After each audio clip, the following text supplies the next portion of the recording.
Baik, perkenalkan nama saya Dewa Putananda Toren Maesa dengan NRP 50252311158. Jadi saya akan mempresentasikan FPPBO yang telah saya dan kelompok saya buat. Baik, jadi untuk FPAS kami membuat implementasi game Minefield dengan libJDX yang merupakan framework. Untuk deskripsi aplikasinya, aplikasi game Minefield ini itu seperti Minesweeper, di mana player akan diberikan suatu field yang terbentuk dari banyak sel. Namun untuk membedakan dan membuat game kami lebih unik dari Minesweeper, kami menambahkan objek berupa diffuser yang kegunaannya akan saya jelaskan nanti. Tujuan dari game ini adalah player harus mengclear semua sel tanpa mengaktifkan bom yang tersembunyi dalam suatu sel dalam batas waktu tertentu untuk menang. Bila player mengclear sel yang berisi bom atau waktu telah habis, player dinyatakan kalah. Untuk fitur pada game, sel yang telah di-clear itu dapat menunjukkan jumlah bom pada area di sekitarnya dengan angka 1 sampai 8 atau kosong juga bisa. Selain itu, player juga dapat melakukan flagging sel untuk menandakan sel yang kemungkinan memiliki bom.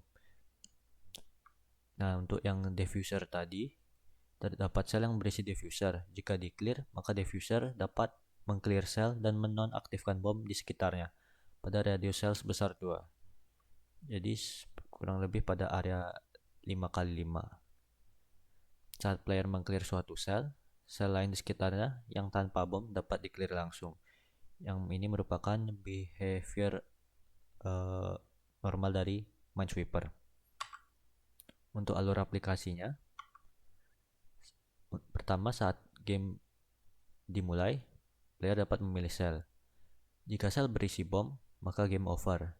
Jika sel kosong atau berisi diffuser, maka game tetap berlanjut. Jika semua sel yang belum di-clear hanya berisi bom dan waktu masih, maka player memenangkan game. Namun jika masih ada sel yang bukan bom yang belum di-clear dan waktu habis, maka game over. Saat game telah berakhir, player dapat mulai game baru. Untuk application stack yang kami gunakan, itu kami menggunakan bahasa Java tentu dibantu dengan framework bernama libGDX. libGDX ini merupakan framework game development yang berbasis OpenGL dengan menambahkan fitur seperti input, kamera, dan abstraksi lainnya agar kita bisa lebih fokus dalam pembuatan aplikasi kita.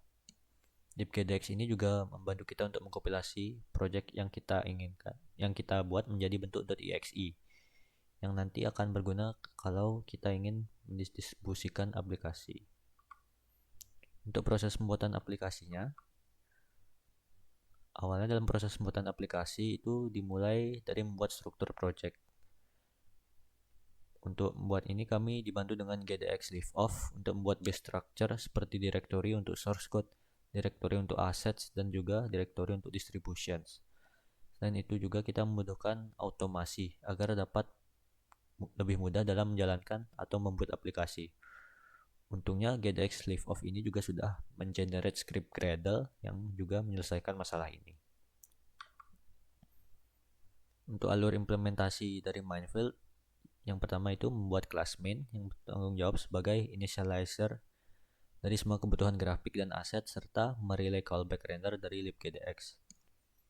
Juga membuat kelas assets yang berfungsi untuk melakukan load dan membagi sprite yang masih berbentuk atlas. Selain itu, sebagai tempat penyimpanan statik semua sprite agar melakukan referensi aset akan lebih mudah. Selanjutnya membuat kelas game yang berfungsi sebagai manajer dari logika game dengan menyimpan seluruh sel yang akan dilakukan input.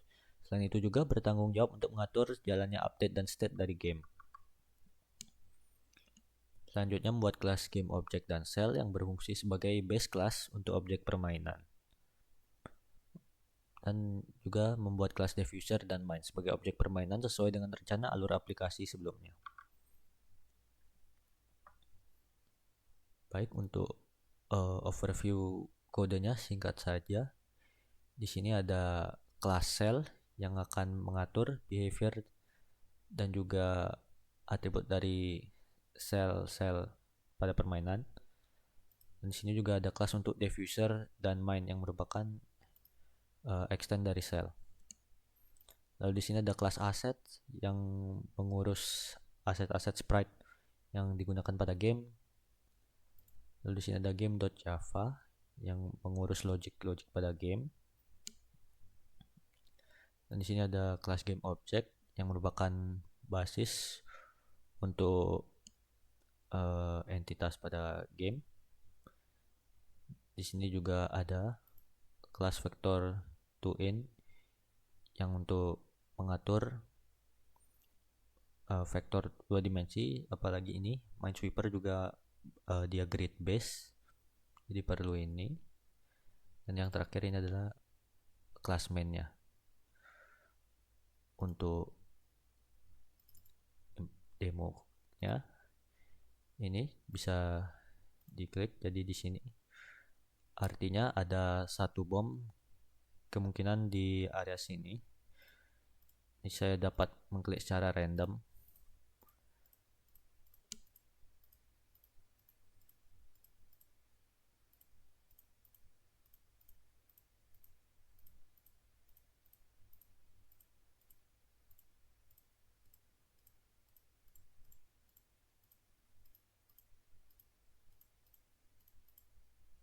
Nah, itu ada diffuser.